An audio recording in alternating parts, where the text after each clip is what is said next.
Hi, my name is Samantha Kilpatrick, and I chose to do my study on weight loss interventions in adolescents.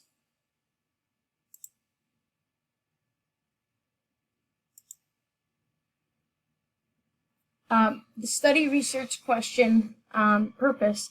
So to study the effectiveness of a weight loss program for adolescents enrolled in one of three interventions. Group 1 received usual care, which is information and printed diet materials from a health practitioner. Group 2 received the usual care, plus also a weekly in-person meeting with a nutritionist. Group 3 had both interventions of usual care, weekly nutrition meeting, but then also a daily participation in an online chat group. The question is there a difference seen in weight loss between adolescents that are in Group 1, Group 2, and Group 3 interventions? So some significance. Obesity during childhood can put children at risk for physical conditions such as type 2 diabetes, high blood pressure, and liver disease, and psychological conditions such as bullying and low self-esteem and anxiety. If current trends continue, by 2050, the majority of today's children and adolescents, which is about 57%, are projected to have obesity by the age of 35. Obesity costs the U.S. healthcare system nearly $173 billion a year. People who have obesity are more likely to have type 2 diabetes, hypertension, and high cholesterol, said Christine Yaffe, which is a professor and vice chair of psychiatry, neurology, and epidemiology at the University of California's Weill Institute of Neurosciences. So some variables. The independent variable are the intervention groups. So the level of measurement is categorical. There's three groups. Like I said, there's Group 1 who receive usual care, Group 2 that receive usual care plus a meeting with a nutritionist weekly. Group 3 is both interventions, usual care, weekly nutrition meeting, and then also daily participation. The dependent variable is weight loss. That level of measurement is interval and ratio. So how is the data collected? Students were randomly assigned to either Group 1, 2, or 3 using a sealed envelope technique.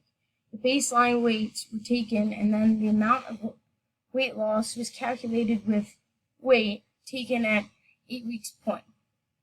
All weights were taken by a nurse at the clinical using same time of day, same type of clothing, recalibration of scale to ensure validity and reliability of measurements. So the hypothesis. The null hypothesis is there is no difference in weight loss intervention groups. The non-directional hypothesis would be there is a difference in weight loss intervention groups. The directional hypothesis is the mean number for weight loss will be higher for the adolescents that receive more care, so having more nutrition visits in the daily group chats, than adolescents that receive just the usual care. So some statistical testing. We're going to do a one-way ANOVA that will be used to analyze the difference in the mean weight loss between intervention groups. The assumptions of the test are samples to be studied are independent of one another and are drawn using random sampling and are drawn using random sampling methods. The populations from which the samples are drawn have a normal distribution with an unknown mean. All the populations from which the samples are drawn have the same standard deviation. So the sample. There were 60 participants. Each participant is at least 20% overweight than the recommended weight for age. They were recruited from a middle school, age ranging 11 to 15 years old. As far as gender, there was 42 females and 18 males. Each of them were split into three groups randomly, as 20 in each group. Parental consent was obtained, and assent was also obtained from adolescents. Exclusion criteria or any medical or emotional diagnosed condition or prescribed medication that may affect weight. So some results. So the test results of the ANOVA, which between groups, the p-value is 0.000, which is less than the alpha level of 0.05, which means we would reject the null hypothesis. This is a significant difference, or there is a significant difference between groups of weight loss intervention programs. That means we would accept the alternative hypothesis. Based off the post hoc test, these were the p-values.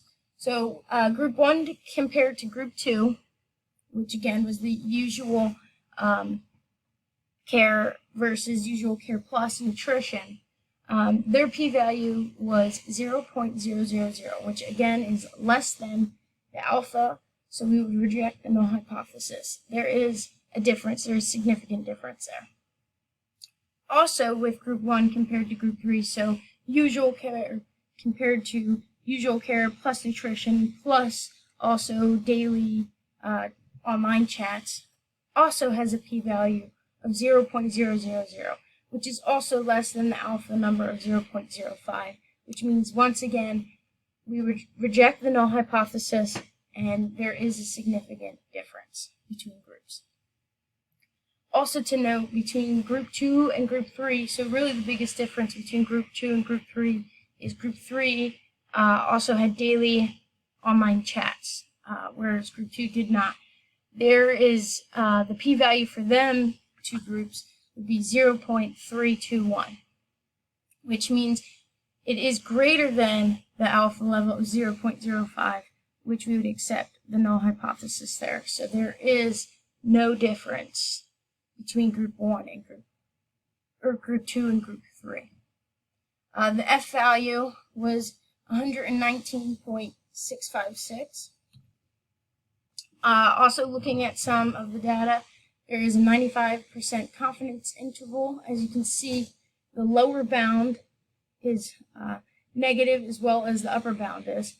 And same thing with group 1 compared to group 3. Both confidence intervals are in the negative, so that would also tell us there's a significant difference there because it does not cross 1. Versus when you look at group 2 compared to group 3, which is shown right on these last two, they are, one's negative, one is positive. So that would already tell us that it crosses 1, and then there is no significant difference based off of our alpha level. A data issue. So issue of concern possibly is the sample were adolescents that were 20% overweight than the recommended weight for age. That being said, what is the criteria to be considered overweight for that age? You know, what level of measurement did they use to decide a kid is overweight 20% over their age? So were they using BMI as the level of measurement? And if so, you know, that is not a measurement of true body composition, which could, if you are more active or athletic and have more muscle, your BMI will be considered higher, which you could be considered overweight when you're not. So the question is, you know, what, again, how did they decipher what was 20% overweight? My work cited. All right.